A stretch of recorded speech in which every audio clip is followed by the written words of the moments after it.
Hello students, today we are continuing our lecture on microorganisms, friend and foe from class 8th science. हमने class 8th की mathematics इसी channel पे complete कर ली है. I have started a new channel by doctor Sharda Mir जिसके अंदर मैं मैथ्स के जो क्लासेस हैं वो ले रही हूँ. आई होप कि जो स्टूडेंट्स 8th से 9th में प्रमोट हो गए हैं वो स्टूडेंट्स जाके उस चैनल को ज्वाइन कर लें और अपनी स्टडीज़ को फर्दर कंटिन्यू करें. Now today I have taken question number 9 from the exercise. Let's see what it is. So what are antibiotics? Antibiotics क्या है? What precautions must be taken while taking antibiotics? और antibiotics दवाएं लेने के लिए हमें किन जो precautions हैं या किन चीज़ों का ध्यान रखना चाहिए? Okay. Now answer to this question is कि बहुत सारी बीमारियां हैं जिनको ठीक करने के लिए हमें एंटीबायोटिक्स की ज़रूरत पड़ती है. एंटीबायोटिक्स दवाएं जो डॉक्टर ने प्रिस्क्राइब की हैं वो जितनी मात्रा में प्रिस्क्राइब की है उतनी ही मात्रा में ली जानी चाहिए.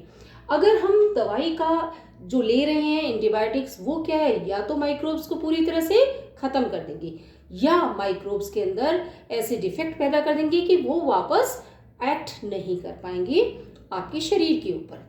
और जो एंटीबायोटिक्स दवाएं हैं अगर हम कोर्स पूरा नहीं करते हैं तो उन दवाओं का रेजिस्टेंस होने के चांसेस हमारे शरीर पे रहते हैं.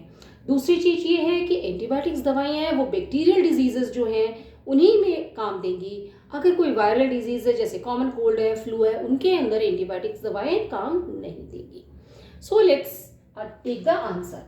Antibiotics are medicines which kill or stop the growth of the disease causing microbes.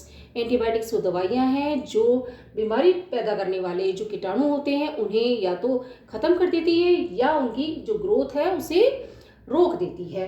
They are manufactured by growing specific microorganism और स्पेसिफिक माइक्रोऑर्गेनिज्म्स को ग्रो करके इन्हें बनाया जाता है. और आजकल बहुत सारे तरीके हैं जिनसे कि एंटीबायोटिक्स को डेवलप किया जाता है. They are use to cure a variety of diseases. ये बहुत सारी बीमारियों को ठीक करने के काम में आते हैं. It is important to take antibiotics only on the advice of a qualified doctor. एक जो क्वालिफाइड डॉक्टर है उसी की राय पे एंटीबायोटिक्स दवा ली जानी चाहिए. One must finish the complete course of antibiotics. और जो एंटीबायोटिक्स की दवा जितने दिनों के लिए दी गई है उतने दिनों के लिए ली जानी चाहिए. अगर अधूरी दवा ली जाएगी तो हमारे शरीर में जो बैक्टीरिया है उसका रेजिस्टेंस डेवलप होने लग जाएगा और फिर जब दोबारा हम दवा लेंगे तो फिर वो बैक्टीरिया को नहीं मार पाएगी. So antibiotics must not be taken unnecessarily because it may kill the beneficial bacteria also. और अननेसेसरली एंटीबायोटिक्स दवाई नहीं ली जानी चाहिए क्योंकि ये जो हमारे लिए काम की बैक्टीरिया होते हैं हमारे शरीर के अंदर उन्हें भी नुकसान पहुंचाती हैं. Antibiotics are not effective against cold and flu as they are caused by viruses. Antibiotics cold और फ्लू में काम नहीं करेगी क्योंकि ये बीमारियां वायरस के द्वारा फैलती हैं और इनके लिए हमें एंटीवायरल्स ही देने की ज़रूरत पड़ती है. सो आई होप कि आपको ये क्वेश्चन समझ आ गया होगा. अगर आपको कोई चीज़ नहीं समझ आए तो कमेंट बॉक्स में लिख के पूछ सकते हैं. Will be continuing in the next chapter. Thank you.